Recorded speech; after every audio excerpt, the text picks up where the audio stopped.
Hello everyone and welcome back to the Mo Businesses channel. Today's video is a little special because we're going to go back through some history and kind of explain the three different mentalities of business ownership, employment, and being a manager. All three are valuable in every which way possible. It just depends on what fits your specific needs and what works best to fit your circumstance. All right, so the first part, we're gonna speak about the employee mentality, as I think that is the foundation to all success, right? So you're gonna start being able to be a good worker, because whether you own a business or you work somewhere, you're still gonna need that foundation. And for me, it actually started when I was 14 years old. All I wanted was a cell phone so I could hit on some ladies, and my mom said, no, you better pay for it yourself. I can't afford this, we're immigrants. And we didn't have the greatest situation. So what I ended up doing was I needed a job.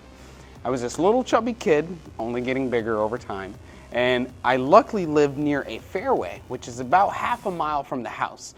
So would go to school, get off of school, and I would walk there. The minute I would get in there, I would beg, hey, can I speak to the manager? Do you guys have an opportunity available? Can I get an application? I'd fill it out, I brought it back, I would come back every couple of days, just showing them consistency. Finally, after maybe 60 days of begging, they gave me a chance, they put me on the roster, and I started my very first job. And that job actually taught me the foundation of how to work hard. I didn't like it. I didn't like the working hard aspect. I was 15 at that time now, and I had no choice but to work hard because I really wanted this phone so I could go to school and hit on some ladies. Not the best reason to get it, but that is actually what started my entire motivation of trying to get money. I know, again, it's not a good reason, but it was my first reason as a 15-year-old in America. So being there, I learned how to use the employee mentality. And what that basically meant for me was being consistent, right? I had to be there on time and consistently do the work. So the first thing I would say is time management. The second thing is being consistent. And then the third thing is being motivated to do the work. So whenever they gave me a job, my goal was to do it 110 to 120%, 130% if I could. And if I sucked at something, I would take the time to go over it again and again and again until I understood it. I know that's not fun. People don't love that. People are gonna tell you, oh, it's easy. It's not, and that's okay. And you need to know it's not easy, but you're gonna push through it because you also have your own goals. Hopefully better than my original goals of just trying to get a phone. And hopefully it's for a better cause for your case, right, at that time. So the first step to the employee mentality is being able to manage yourself, and that is making it on time, consistently doing the job, and listening to leadership, and also giving your 120%. As long as you're able to do all of those things, you can easily get the foundation of your entire box built. And that is the first step. The employee mentality, in my opinion, is the most important part of an entire entrepreneur's journey. There is no self-made entrepreneur that you will ever meet that does not have a hard work ethic. Some do get lucky, and if you're one of those, congratulations. Hopefully you can pass the luck to others. And some don't get lucky, but they work hard enough and get to the position they're looking for because they have that initial foundation. If you are a good employee, you will become a great manager, and you will usually become a great owner, right? So the most important mentality is having the perfect employee mentality, because that creates the foundation to guaranteed success no matter what you do forward. All right, number two, let's talk about the manager mentality. So the reason the manager mentality comes second is because usually an employee mentality is based on taking care of yourself, where the manager mentality is based on being able to take those same skills and things you've learned and done before, but now you're able to do them with 5, 10, 20, whatever the business needs of employees. So now you're not only worried about yourself like you did as an employee, you are worried about your employees as a manager. And it is really, really critical in the manager mentality to have empathy and care about the employees' needs, wants, and concerns.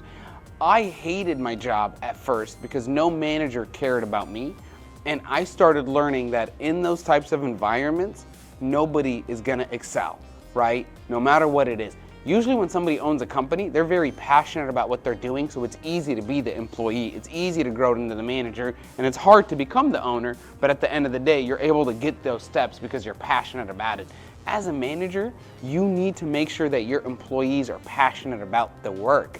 If you don't give them the motivation, the ambition, and the goal to do that, then you as a manager will automatically fail, no matter how hard of a worker you are, because not one person is able to do the work for 5, 10, 20 people. And a lot of businesses, most businesses, I'm guessing 80% or more need to have multiple people. I know nowadays there's a lot of people with a single business just by themselves running at 100, 200K a year in revenue, whatever. But at the end of the day, that's just because of the internet era. Everything else that involves services, a lot of times products, you are going to need multiple people to fulfill those things. And that's also how you build a scalable business. If you build a business just with yourself, that's actually not a scalable business. Anything could happen to you any day, anytime, God forbid. But if anything does occur, you lose everything just because the business relied only on you. So the manager mentality will allow you to kind of get away from that, because now you're able to hire multiple people and you're going to care about them, show them empathy, show them the hard work, and show them the way that you want the job done. And if they're passionate about doing it for you, the manager mentality makes it very, very easy to scale. And I think it's actually easy for somebody who is in the employee mentality, who wants to jump up to the manager. It takes less time to get into that position or that mentality shift. It only took me about a year. I feel as if I'm slower than a lot of other people, so you might be a lot faster than me, and that's okay. Everybody is different and has different mental speeds on adapting and learning. As long as you're trying, it doesn't matter how long it takes you.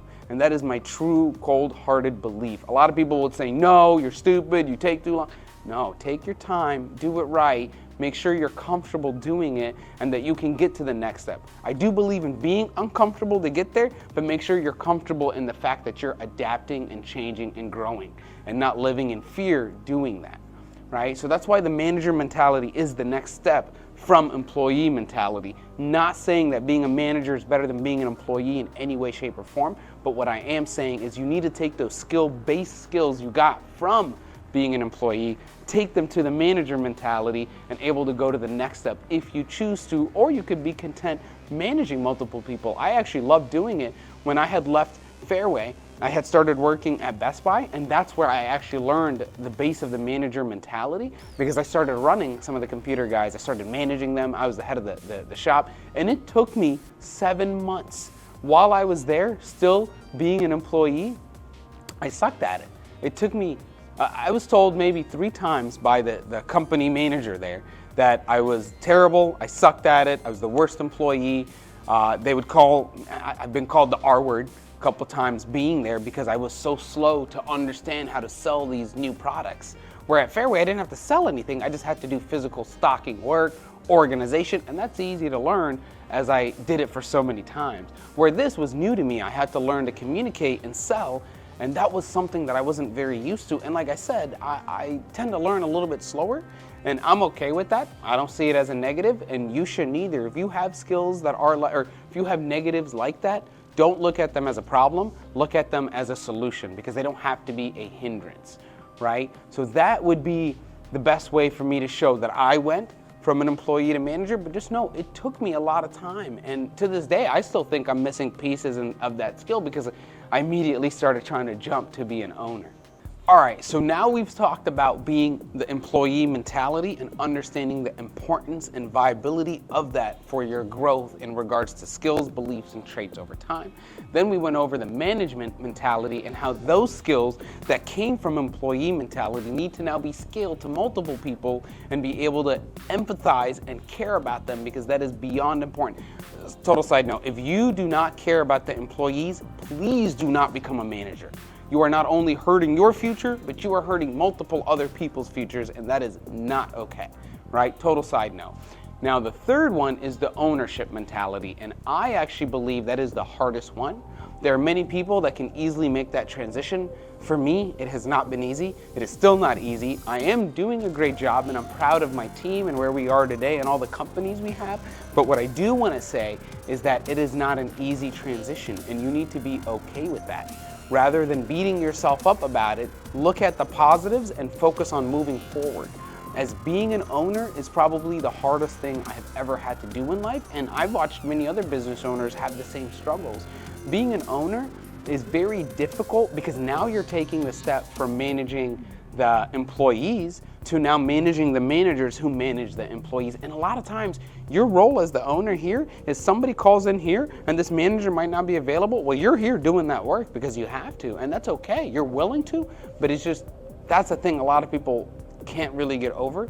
It's, am I able to go back and am I too good to do this job? And I hear that from owners, and any owner that tells me that, they are not a true business owner. If you are a true business owner, you will get down, grind, and do whatever the business needs because you've already built those pieces. You have the foundation of being hopefully a good employee. You have the foundation of being a good manager, or you have hired enough people that are good managers to make that work. So at the end of the day, it is the most difficult to get to, but I also believe it is the most rewarding because if you're passionate about it and if you carry over the same type of care and empathy to your managers and to the employees, then you're impacting a lot of lives.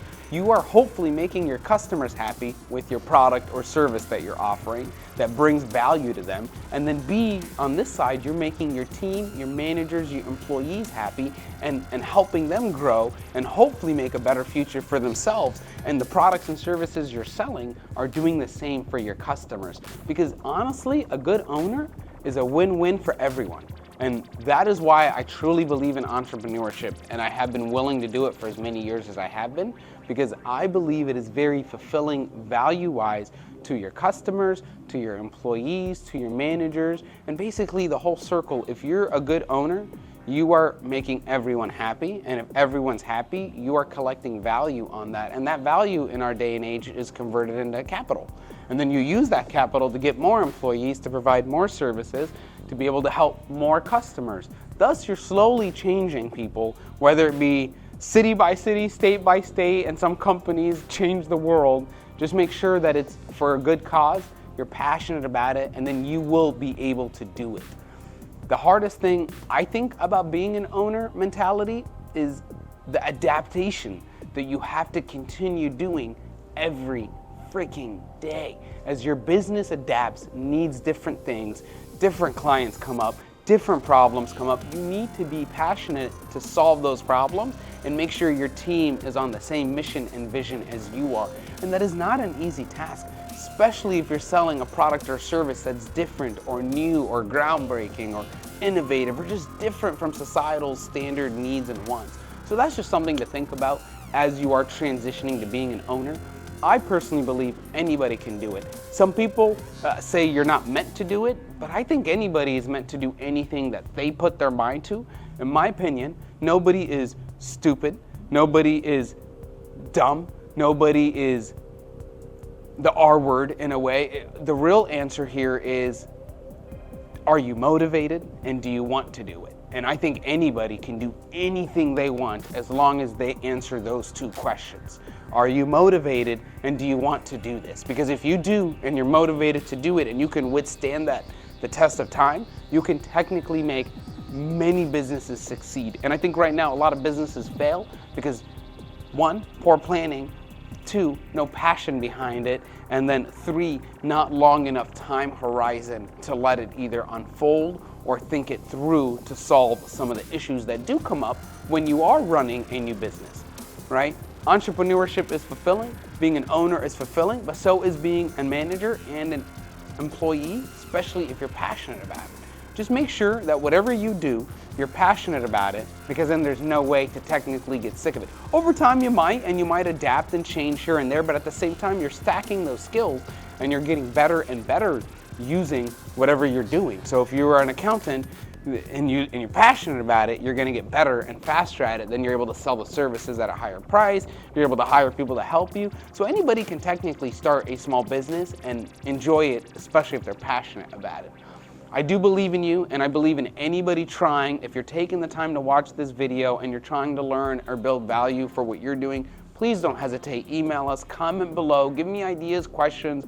I want to take the 12 years of entrepreneurship experience and all of my failures and my wins and my losses and my gains to hopefully teach you these things where you can avoid making those mistakes and we don't have to pay for it twice. I already did, so I don't think you should have to pay for it as well.